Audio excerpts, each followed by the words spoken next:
That's the sound of a padlock snapping shut on my own gate, the crunch of gravel under boots as some hired security walks away, leaving me trapped on my own property like a prisoner. The whiff of diesel exhaust hangs in the mountain air from trucks that suddenly can't get home. Picture this.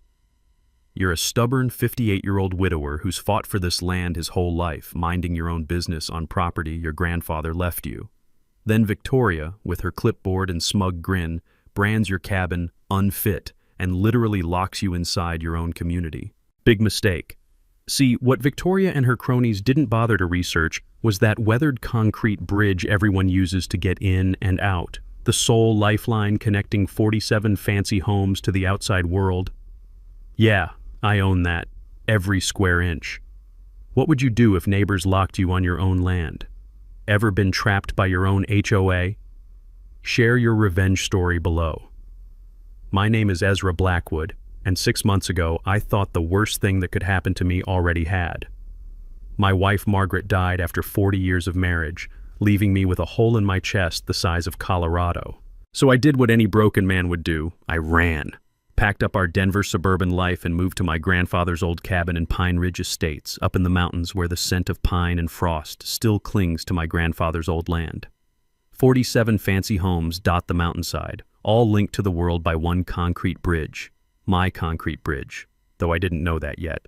Most residents are weekend warriors or retirees playing mountain man with designer flannel. A few of us live here year-round, minding our own business. We had an informal HOA that handled snow plowing. Keyword, had. Enter Victoria Thornfield, 52, recently relocated from Denver with her smug lawyer husband Marcus and entitled son Bradley, who eyed my land like a prize. Victoria brought one unshakable belief. She was born to rule over lesser mortals.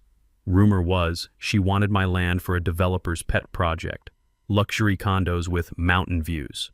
Within 6 months, Victoria had engineered herself into HOA president. Her platform? Elevating community standards. Translation, clearing out anyone who didn't fit her suburban fantasies. The click of her designer heels on my wooden porch announced her first visit. Cream-colored pantsuit, leather portfolio, Bradley smirking behind her like this was all some game.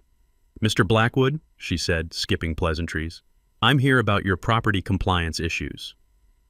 I looked around my grandfather's 40 acres, hand-built log cabin, workshop where 3 generations had fixed everything from tractors to heartbreak, gardens that had fed our family since the 1940s. "What issues?" She flipped open that portfolio like a prosecutor. "Your cabin needs fresh paint.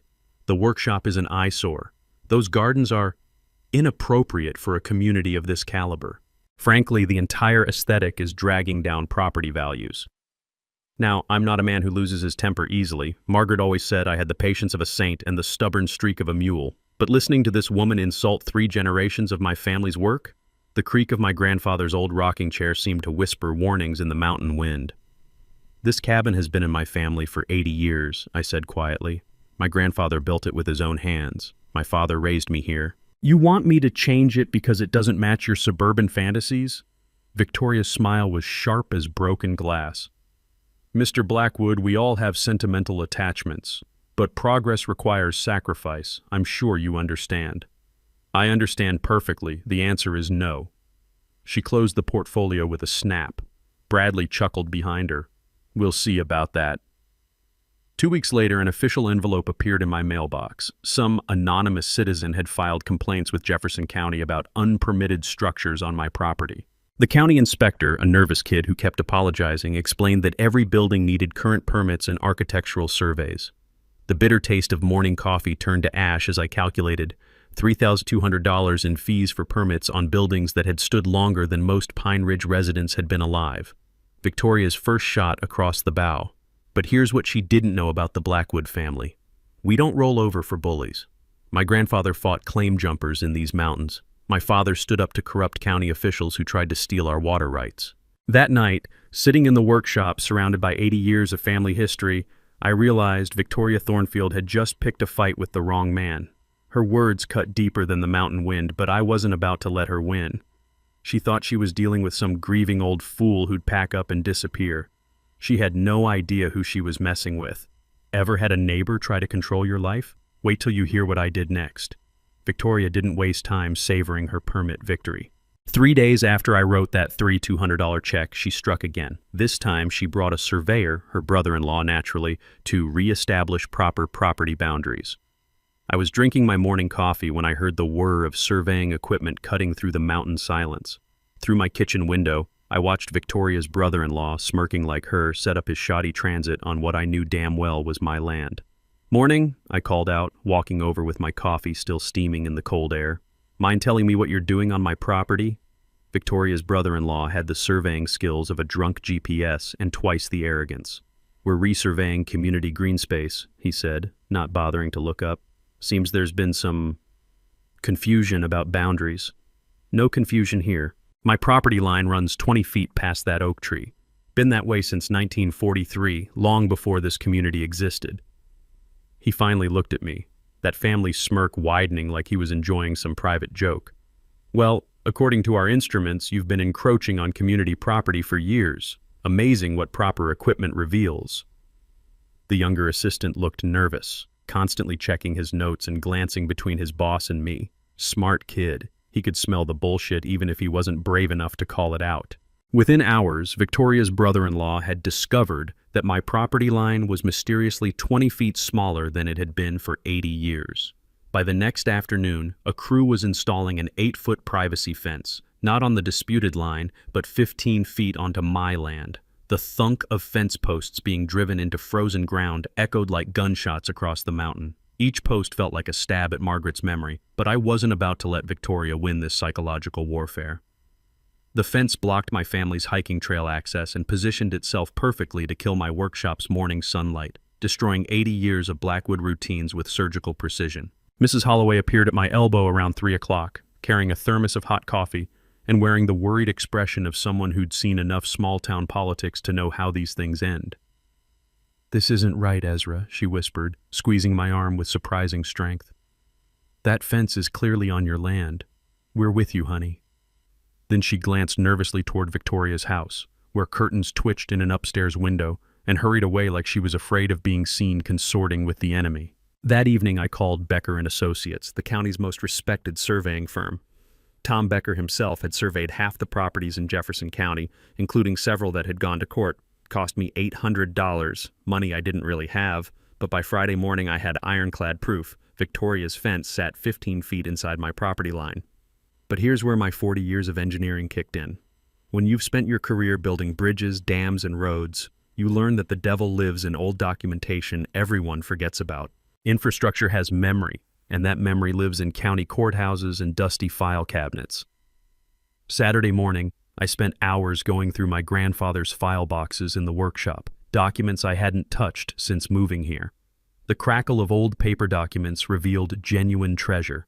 Grandpa's original 1943 mining claim, complete with something called an exclusive easement for bridge and road maintenance, the only way in or out of Pine Ridge. Monday morning at the courthouse confirmed what those yellowed documents suggested. Every legal filing since 1978 referred to the current concrete bridge as sitting on an existing private easement granted by E. Blackwood Estate. The bridge everyone took for granted? The one connecting all 47 fancy homes to civilization? That would be me. I owned the bridge. Victoria, meanwhile, wasn't sitting idle. She called an emergency HOA meeting for Tuesday night, claiming I was in flagrant violation of community standards and demanding a $500 monthly fine for my ongoing illegal encroachment. The buzz of fluorescent lights in the community center made everyone look corpse pale as Victoria clicked through slides on her laptop like a corporate executioner presenting quarterly layoffs. Most residents sat silent, half terrified of becoming her next target, half simply absent to avoid taking sides. "Mr. Blackwood has been trespassing on community green space for years," she announced with the authority of someone who'd never been challenged. "His illegal encroachment must be corrected immediately, with monthly penalties until compliance." My hands shook slightly as I stood, not from fear but from the effort of controlling my temper, but my voice stayed rock steady. "Victoria, I think there's been a misunderstanding. The survey is crystal clear, Mr. Blackwood." "Oh, it's clear all right." I walked to the front of the room, pulling out my independent survey and spreading it on the table. "This survey, conducted by Becker and Associates, people who actually know how to use surveying equipment, shows your fence is 15 feet onto my property." Victoria's face turned the color of a ripe tomato. That's impossible. What's impossible is how your brother-in-law got his surveying license. Cracker Jack box? Nervous laughter rippled through the room. Old Mr. Jenkins coughed, muttering just loud enough for everyone to hear. She's finally gone too far. Victoria slammed her laptop shut so hard I thought she'd crack the screen. The community has voted 7-2. You have 30 days to comply or face escalating daily fines. I nodded calmly and headed for the door, then turned back with the kind of smile that had made opposing contractors nervous for 4 decades. Victoria, you might want to check who actually owns that bridge you drove over to get here tonight. Spoiler alert, it's not the HOA. The look of confusion and dawning horror on her face was worth every penny of those permit fees. Ever had a neighbor try to steal your land? Wait till you see what I do with that bridge. Victoria's response to my bridge hint was swift and petty, like watching a toddler throw a tantrum with a law degree. By Thursday morning, 3 different harassment campaigns were already in motion. First came the mailbox war. A certified letter informed me that my hand-carved wooden mailbox, the one I'd made from oak off my own land, didn't meet community aesthetic standards. I needed to replace it with an approved model from Mountain Vista Landscaping within 10 days. I called Mountain Vista out of curiosity. The owner? Bradley Thornfield, Victoria's charming son who'd apparently graduated from college dropout to mailbox mogul. Price for their standard community mailbox? $340 for what looked like a $40 plastic box from Home Depot with fancy lettering. Victoria had turned nepotism into an art form. Too bad she'd picked the wrong artist to scam.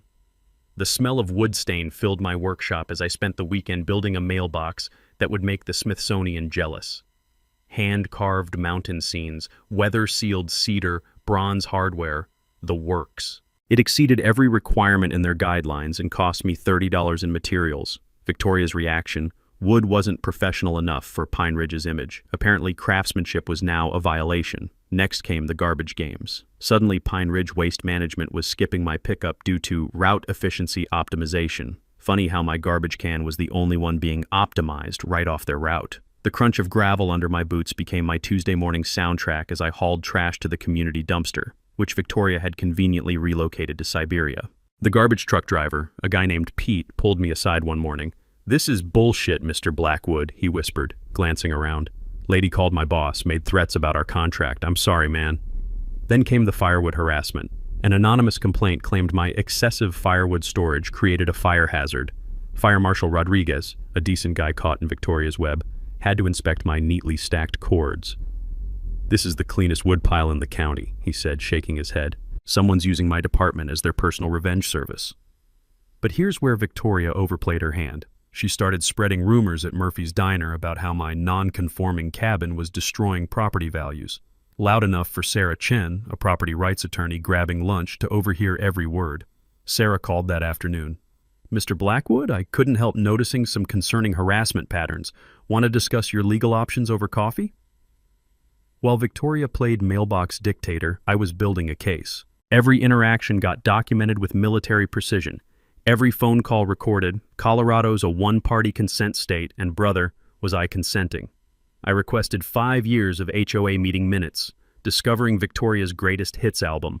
The Kowalskis, harassed about landscaping until they fled. Mrs. Patterson, health violations about her cat until she moved to assisted living. The Garcias, months of torture about their vegetable garden until they sold at a loss. Victoria wasn't just a bully, she was a serial property predator. But the real bombshell came when Sarah started digging into that bridge maintenance contract. County records showed $180,000 annually going to Pine Ridge Community Infrastructure LLC for bridge upkeep. Want to guess who owned that LLC? I'll give you one hint. She rhymes with Victoria. For 15 years, this woman had been stealing my bridge maintenance money. $2.7 million plus interest, plus the satisfaction of knowing I could legally shut down her entire scam with one phone call. The rustle of legal documents became my lullaby as Sarah explained my nuclear options. "Ezra, this isn't just harassment anymore. We're looking at wire fraud, embezzlement, and racketeering." Victoria's panic showed when she called another emergency meeting, proposing a special assessment to buy out my problematic property for exactly $3,100. the amount of those permits she'd forced me to buy. Highway robbery with a gavel and a smile. The meeting was half empty. Victoria's reign of terror had people scared to show up. But Mrs. Holloway marched in like she was storming Normandy, followed by the Rodriguez family and Jake Morrison. "This harassment has to stop," Mrs. Holloway declared, standing with more backbone than people half her age. "Ezra Blackwood is a good man, and we all know it." Victoria's mask slipped. "Mrs. Holloway, perhaps you don't understand what's at stake." "I understand bullying perfectly," the old woman fired back. "Lived through it for 83 years. The taste of impending victory was sweeter than Margaret's apple pie as I watched Victoria's empire crack. But I stayed quiet, taking notes. Sometimes the best strategy is letting your enemies hang themselves with their own rope. After the meeting, Jake Morrison caught my arm in the parking lot. "Ezra, whatever you're planning." "I'm in. We've all had enough," Mrs. Holloway nodded. "Time to remind Victoria who really runs this mountain." I shook their hands, thinking about that bridge and $2.7 million in stolen money. Victoria thought she was playing chess with a grieving old man. She had no idea she'd been playing with a demolitions expert. Victoria's next move proved she'd completely lost her mind. Instead of backing down after the disastrous community meeting, she doubled down like a Vegas gambler betting the mortgage on snake eyes. Monday morning, I woke up to the sound of construction. Not the gentle tap-tap of a neighbor fixing a fence, but the industrial clang of metal gates and electronic equipment being installed at our community entrance. By noon, Pine Ridge had its very own electronic gate system, complete with keypads, cameras, and a guard shack that looked like it belonged at Guantanamo Bay. Victoria stood beside it in her designer jacket, directing workers like Napoleon deploying cannons, if Napoleon had worn Louboutins and carried a clipboard. "Security upgrade," she announced to anyone who'd listen. "For everyone's protection." The kicker? My access code mysteriously expired that same afternoon. I returned from a supply run to find myself locked out of my own community. The gate's red light blinked at me like a robotic middle finger, and the intercom crackled with the voice of some rent-a-cop who'd clearly been briefed. "Sorry, sir. System error," he said, sounding about as sorry as a tax collector. "Gonna take several days to fix. Maybe call the HOA president." The metallic taste of pure rage filled my mouth as I sat in my truck, watching my neighbors drive past with codes that worked perfectly. This wasn't just harassment anymore. Victoria had turned my home into Alcatraz, and I was the only prisoner. Mrs. Holloway rolled down her window, looking like she wanted to storm the gate with a rolling pin. "Ezra, this is criminal. I'm calling that woman right now." "Don't worry," I said, photographing everything with my phone. She just handed me a felony case on a silver platter. While Victoria celebrated her electronic cage, I was speed-dialing Sarah Chen, who nearly spit out her coffee when I described the situation. "She locked you out?" "Ezra, that's unlawful restraint. She just upgraded from civil harassment to criminal charges faster than you can say stupid criminal." Deputy Martinez arrived within an hour, took one look at the gate blocking my driveway, and started shaking his head like he'd seen every flavor of human stupidity. "Ma'am," he told Victoria, "you can't imprison a property owner on his own land. That's false imprisonment, and it's a felony." Victoria's response was peak entitled Suburbanite. "Officer, I'm sure you don't understand the legal complexities of HOA governance and community safety protocols." "Lady, I understand handcuffs," Martinez cut her off. "Open the gate, now." But here's where I played my nuclear option. While Victoria argued with the deputy, Sarah was filing emergency injunctions and serving notice to the Colorado Department of Transportation about irregularities in bridge maintenance payments. CDOT doesn't mess around when highway funds go missing. Within 48 hours, forensic accountant Williams was dissecting Pine Ridge's finances like a coroner examining a suspicious death. What he found turned Victoria's petty crime spree into a federal case. Her family had been running Pine Ridge like the Corleone family ran Vegas, if the Corleones had worn cardigans and driven Lexus SUVs. Brother-in-law's surveying, $200,000 in phantom work. Son Bradley's landscaping, $150,000 in inflated contracts. Husband Marcus's legal fees, $89,000 for routine paperwork that should have cost $5,000. Combined with the bridge payments, Victoria had stolen over $3.5 million from her own neighbors. That night, the distinctive hum of industrial shredders could be heard from Victoria's house. Apparently, someone was having a midnight document barbecue. Too bad Williams had already downloaded everything from the county's digital archives. The community's reaction was like watching a dam burst. Jake Morrison organized an emergency meeting at Murphy's Diner, and 23 residents showed up with receipts, invoices, and stories that would make a prosecutor salivate. "She charged us $8,000 for emergency road repair," fumed the Garcias. Turned out to be her nephew throwing some gravel in a pothole. Mrs. Patterson's daughter drove up from Denver with a folder full of fraudulent bills. Mom paid $3,000 for community lighting upgrades, found the same solar lights at Walmart for $89. The rumble of angry voices filled the diner as resident after resident realized they'd been funding Victoria's lifestyle for years. The woman hadn't just been stealing money. She'd been stealing their trust, their peace, and their community. But Victoria wasn't going quietly into that good night. Her panic response was scheduling an emergency Friday meeting to demand the community purchase bridge rights from me for $50,000, roughly 1% of what she'd stolen. By Thursday, local reporter Kate Morrison was sniffing around with questions about financial irregularities in Mountain HOA. The Jefferson County Tribune was planning a front-page exposé, Queen of the Mountain, How One Woman Stole a Community's Soul. Friday evening, I sat on my porch watching the sunset paint the mountains gold, thinking about my grandfather's honest bridge and all the lies built on top of it. Tomorrow night, Victoria Thornfield was going to discover what happens when you corner a Blackwood on his own mountain. This was going to be fun. The bombshell that changed everything came Tuesday morning in a manila envelope thick enough to choke a horse. Sarah Chen had been busy with her forensic accountant, and what they'd uncovered made Victoria's gate stunt look like a parking violation. "Ezra," Sarah said over the phone, barely containing her excitement, "you need to sit down for this, and maybe pour yourself something stronger than coffee." The financial audit revealed Victoria hadn't just been stealing community funds. She'd been running a criminal enterprise that would make the Sopranos look like amateur pickpockets. The bridge maintenance scam was just the appetizer to a feast of fraud. The rustle of documents filled my kitchen as I spread Sarah's findings across my grandfather's old oak table. Every improvement project over 8 years had been inflated, falsified, or completely fictional. Snow removal contract? Victoria's cousin charged $40,000 annually for work worth $8,000. Emergency septic repairs? Brother-in-law's plumbing company billed $75,000 for replacing perfectly functioning systems. Even the community newsletter was a grift, $15,000 annually for Victoria's personal propaganda sheet. Marcus's law firm had been billing legal consultations that consisted mainly of teaching Victoria new ways to steal. Bradley's landscaping business existed solely to turn $20 worth of daisies into $500 invoices. The kid couldn't grow mold in a shower, but he could sure grow invoices. Total theft, $847,000 from community funds, plus $2.7 million in bridge payments. But here's where Sarah hit pay dirt that explained everything. Buried in 1962 property records, she'd discovered the real reason Victoria wanted me gone. My grandfather's original 40 acres had included Victoria's current lot. He'd lost it in a poker game to her late father-in-law, Theodore Thornfield Sr. Family legend said Grandpa suspected cheating but couldn't prove it, a busted straight against a suspiciously convenient full house. The bitter taste of 60-year-old betrayal filled my mouth as the pieces clicked together.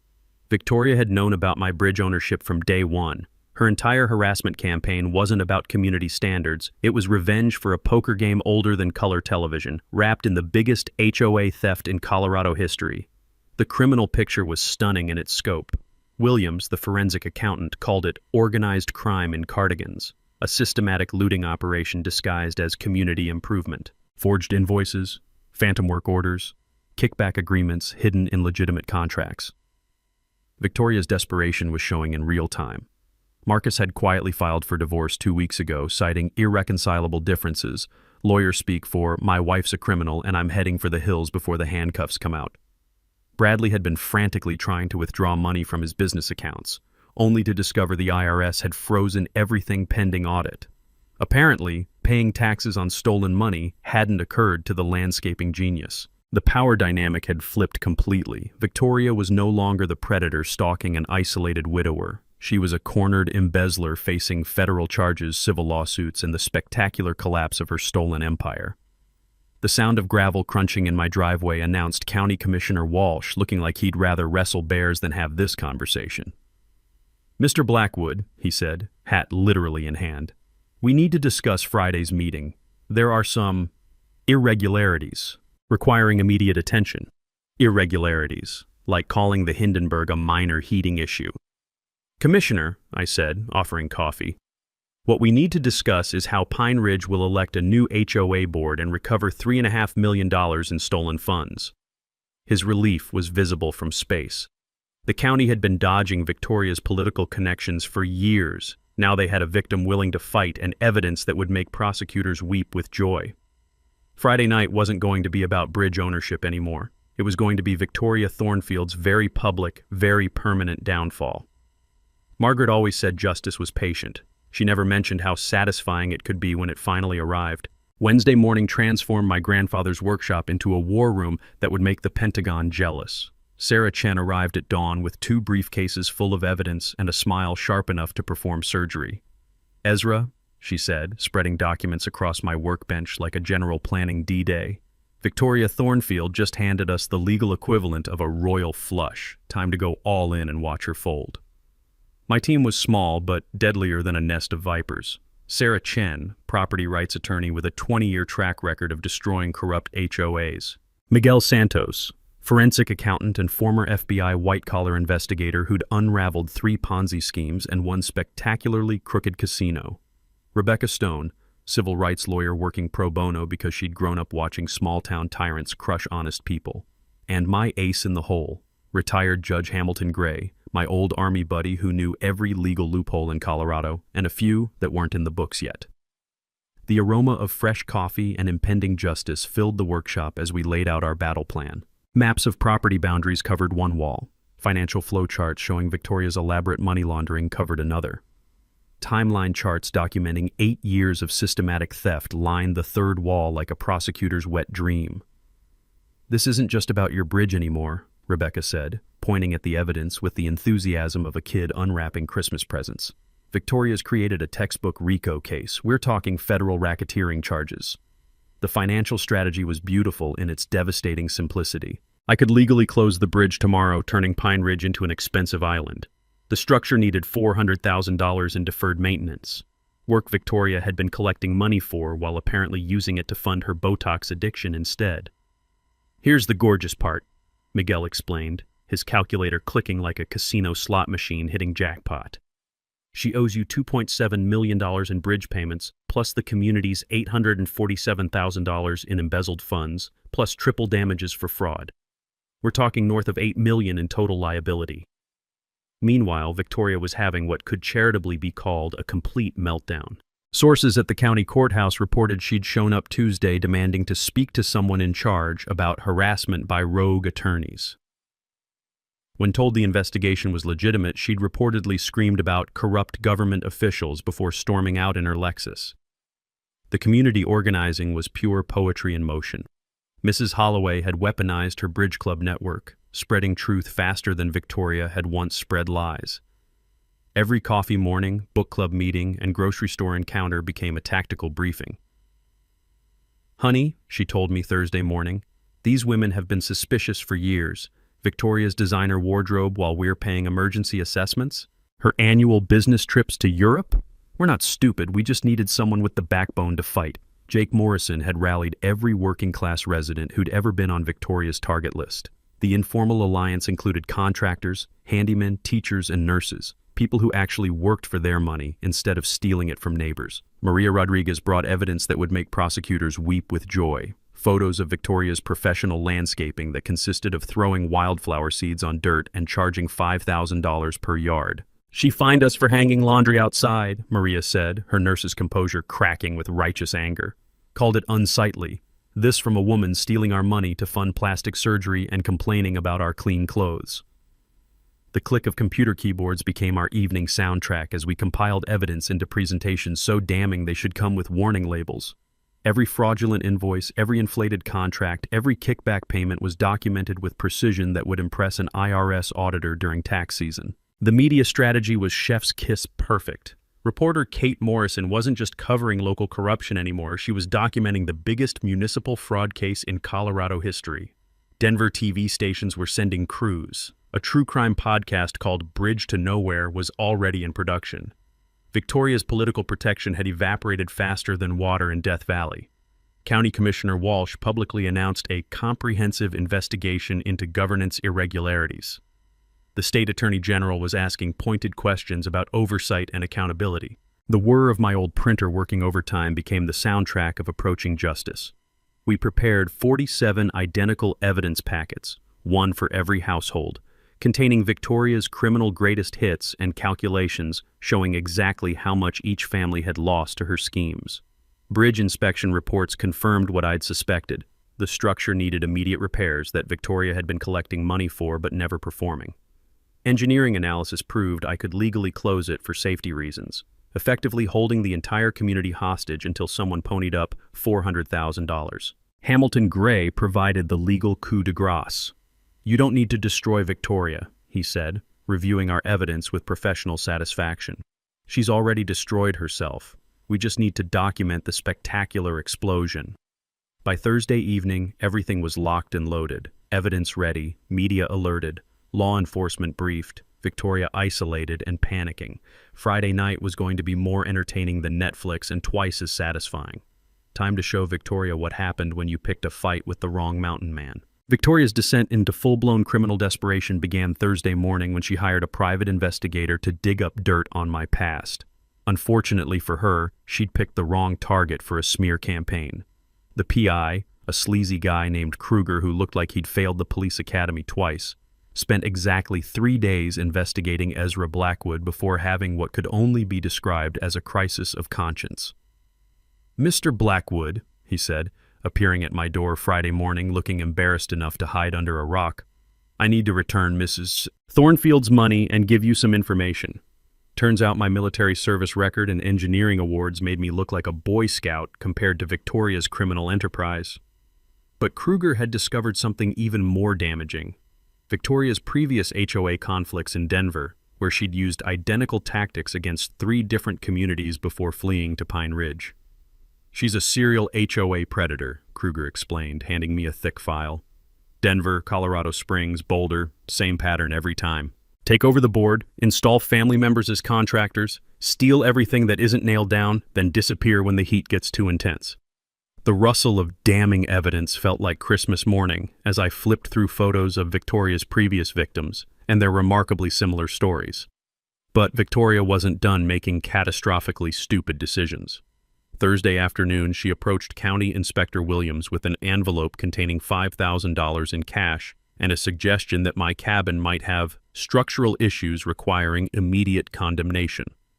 Williams, an honest civil servant with 30 years of experience and zero tolerance for corruption, immediately reported the bribery attempt to the district attorney's office. "Ma'am," he'd told Victoria, "I've seen some desperate people in my time, but trying to bribe a county official is a new level of stupid.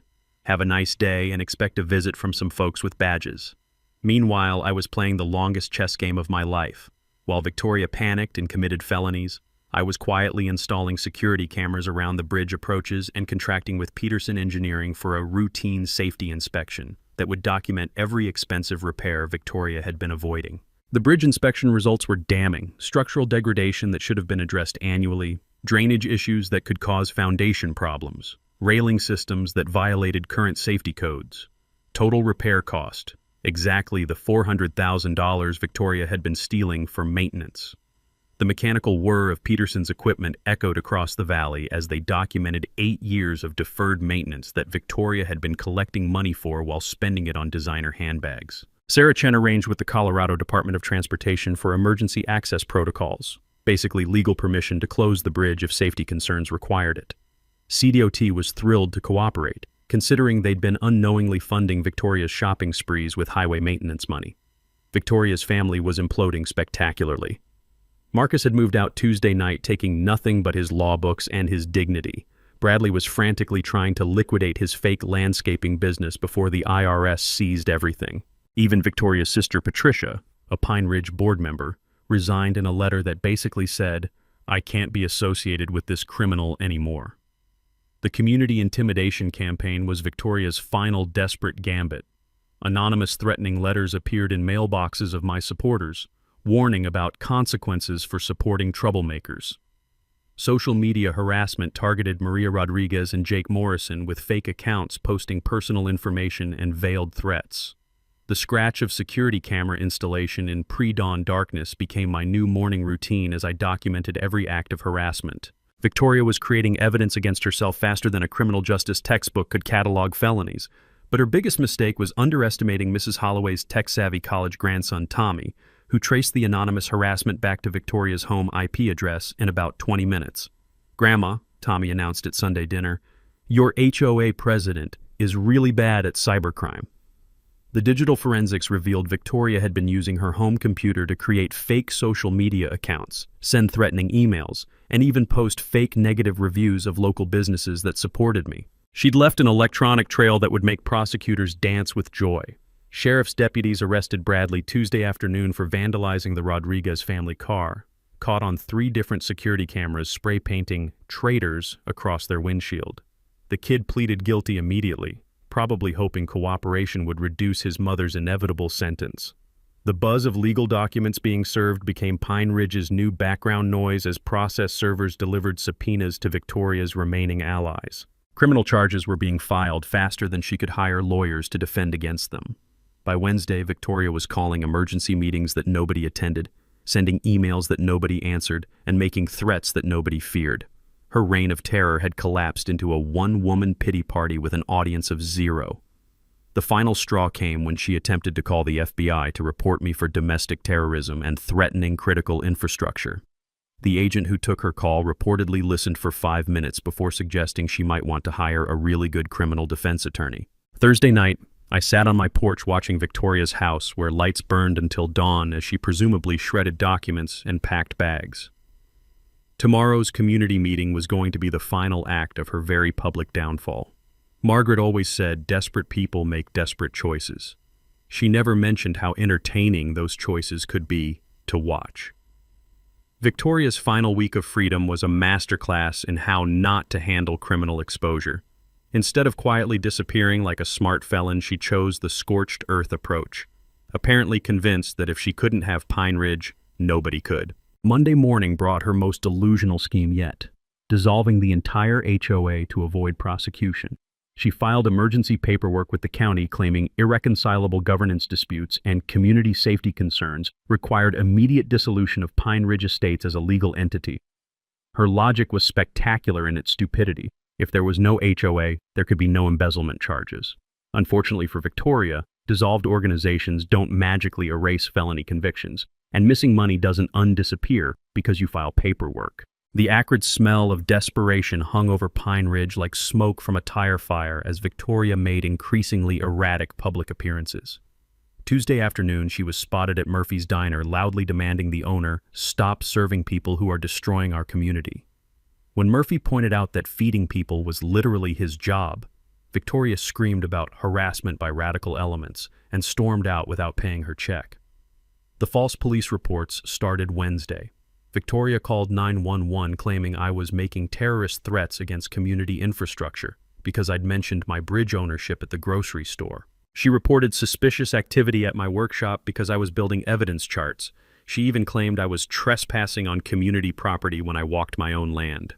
Sheriff Martinez, who'd been dealing with Victoria's hysteria for weeks, finally lost patience. "Ma'am, filing false reports is a crime. Continue this behavior and you'll be arrested for misusing emergency services." But Victoria's masterstroke of stupidity was attempting to sell her house for 40% below market value to escape before property values collapse completely. The fire sale attracted exactly 0 buyers once they researched the property's legal complications. "Would you buy a house?" Jake Morrison asked me with a grin, "where the only road out might be owned by someone the seller's been harassing for months?" The sound of moving trucks became Pine Ridge's background noise as Victoria frantically tried to liquidate assets before they could be seized. Unfortunately, the court had frozen her accounts pending the embezzlement investigation, leaving her watching movers repossess furniture she couldn't afford to keep. The media war escalated when Victoria contacted Channel 7 News with a sob story about being victimized by a dangerous neighbor with mental health issues.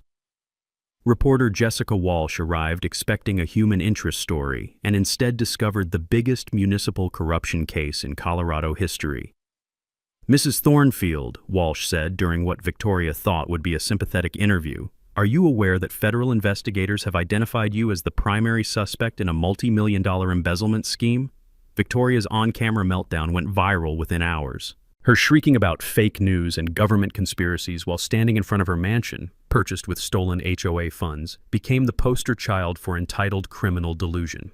The community revolt reached critical mass Thursday when Victoria showed up uninvited at my property demanding immediate negotiations to resolve this misunderstanding.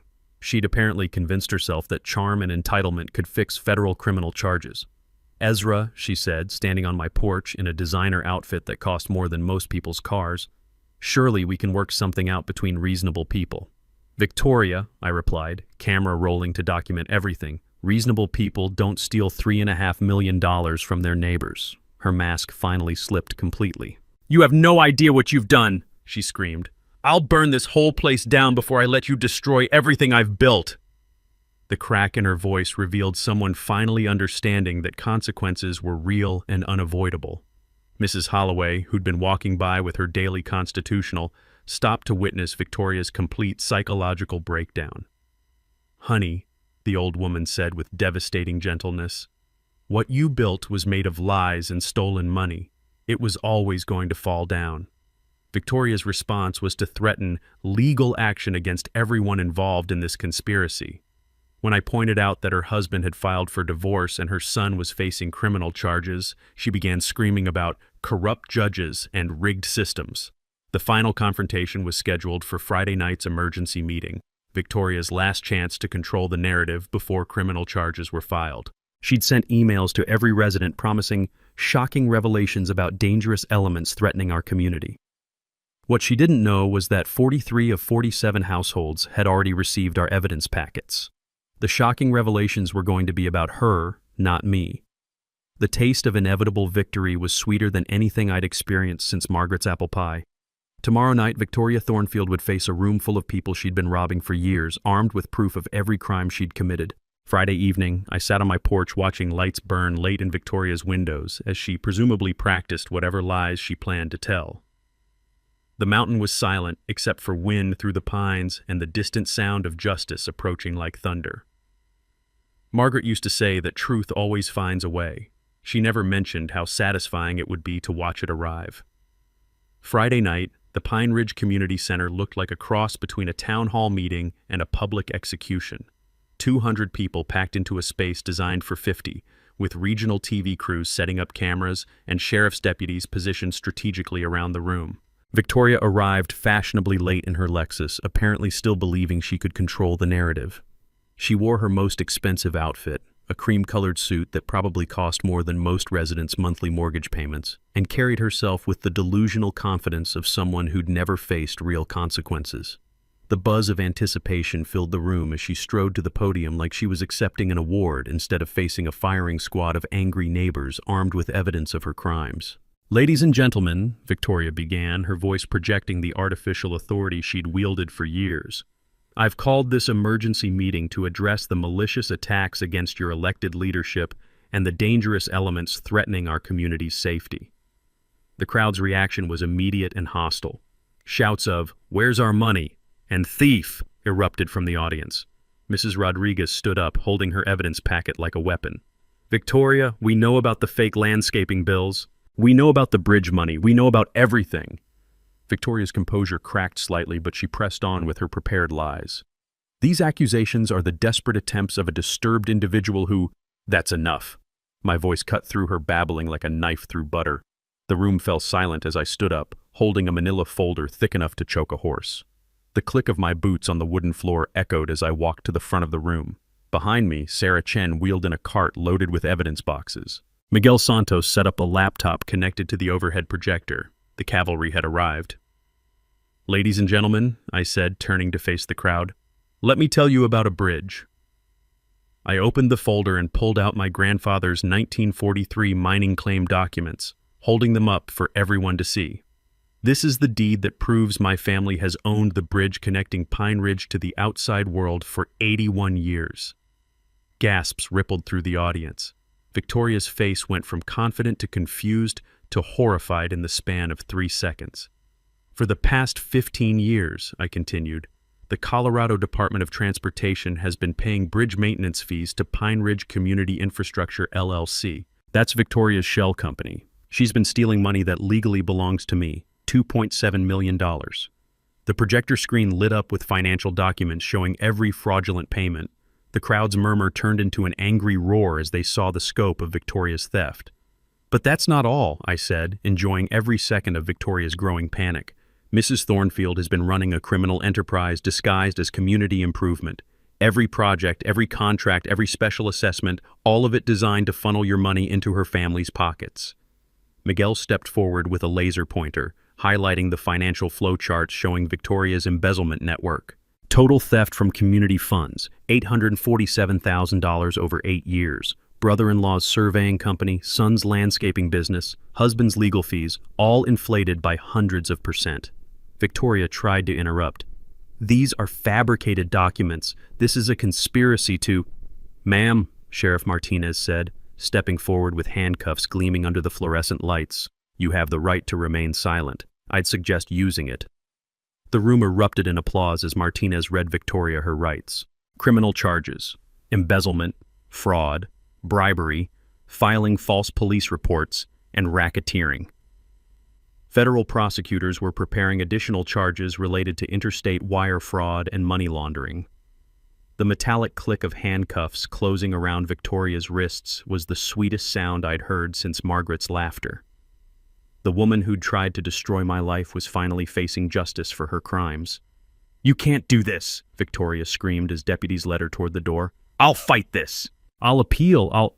Victoria," I called out, stopping her mid-rant. "You might want to save your energy. You're going to need a really good lawyer."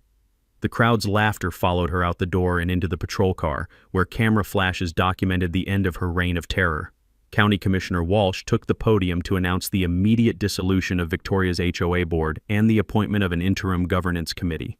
Criminal prosecutors would work with federal investigators to recover stolen funds and return them to the community. "Mr. Blackwood," he said, turning to me, "what are your intentions regarding bridge access?"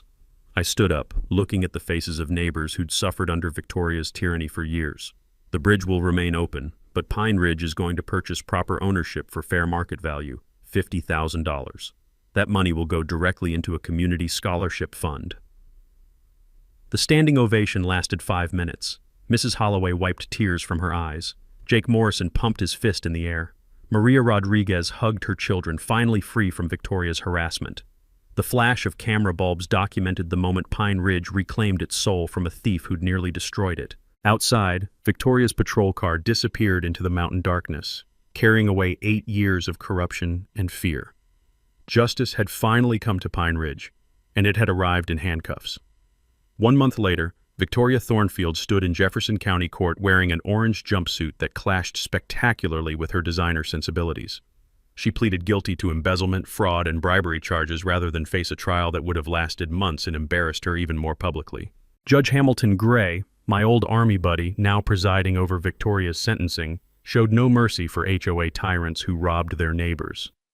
3 years in state prison, $3.5 million in restitution, and 500 hours of community service cleaning highways. Marcus had already fled to Denver with his tail between his legs, while Bradley was working minimum wage at a gas station, apparently learning what honest work looked like for the first time in his privileged life. The sound of children's laughter now filled the space where Victoria's mansion once stood. The community had purchased the foreclosed property and converted it into Pine Ridge's first public park, complete with playgrounds, picnic areas, and a memorial garden honoring honest governance and neighbor cooperation. The bridge renovation became Pine Ridge's greatest community project. Residents volunteered weekends to help with everything from concrete work to painting railings. Jake Morrison coordinated the construction, Mrs. Holloway organized meal delivery for volunteers, and Maria Rodriguez's nursing skills came in handy for inevitable construction injuries. The new HOA board, elected in a landslide vote for transparency, implemented revolutionary concepts like competitive bidding, public financial records, and monthly meetings with actual citizen participation. The difference was stunning. Community projects that Victoria had priced at $50,000 were being completed for $8,000 by honest contractors grateful for legitimate work. Property values increased 15% within 6 months as word spread about Pine Ridge's transformation from corruption to cooperation. New residents were specifically attracted to the community's commitment to democratic governance and financial transparency. The waiting list for homes grew longer than a grocery store line during a blizzard. My personal transformation surprised everyone, especially me. Grief-induced isolation had given way to reluctant leadership as residents kept asking for advice on everything from contractor disputes to municipal politics. The workshop became an informal community center where neighbors gathered to solve problems the old-fashioned way, by talking to each other like human beings. The scent of fresh coffee and friendship replaced the bitter taste of conflict as Pine Ridge healed from Victoria's reign of terror. Mrs. Holloway's widowed sister Sarah and I had been spending considerable time together, sharing stories about loss, resilience, and second chances that life sometimes offers when you least expect them. The ripple effects spread far beyond our mountain community. Bridgegate became a case study in property rights law schools across the country. The Colorado legislature passed the Pine Ridge Act, requiring HOA financial audits and criminal background checks for board members. Other communities facing similar corruption began calling for advice on fighting back against petty dictators. Documentary filmmaker Rebecca Martinez optioned our story for an independent film titled The Bridge to Justice. The advance money went directly into Pine Ridge's scholarship fund, which had already sent 3 local kids to college with full rides. Victoria's theft had inadvertently funded the next generation's education. Local businesses thrived without Victoria's intimidation and kickback schemes. Murphy's Diner became the unofficial community center, hosting monthly democracy dinners where residents discussed local issues over home-cooked meals. The economic boost was remarkable. Turns out honest governance was good for business. Justice served came with a side of sweet irony. Victoria was released after 18 months for good behavior, forced to live in a studio apartment and work retail while banned from serving on any board or nonprofit organization. She'd become a cautionary tale about unchecked power and greed, exactly what she deserved. The crisp mountain air carried the sounds of a healthy community as I sat on my porch one evening, watching the sunset paint the peaks gold. My phone rang with another call from a desperate homeowner in Arizona facing similar HOA corruption, water rights this time, instead of bridge ownership. Mrs. Holloway, now serving as Pine Ridge's democratically elected president, stopped by with fresh apple pie and encouragement. "Ezra, that Arizona community needs you. We've got things handled here." I looked at the bridge spanning the valley, now properly maintained and honestly governed, connecting homes where neighbors actually talk to each other instead of scheming against each other. "What do you think, Margaret?"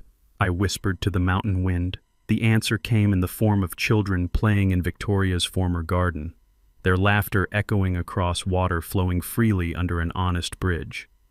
Time to help another community learn that sometimes the little guy wins, but only when they fight smart instead of fighting angry. Share your HOA nightmare story below. Your experience might help someone else fight back. Subscribe for more stories about ordinary people standing up to corrupt authority. Because sometimes justice wears work boots and carries surveying equipment.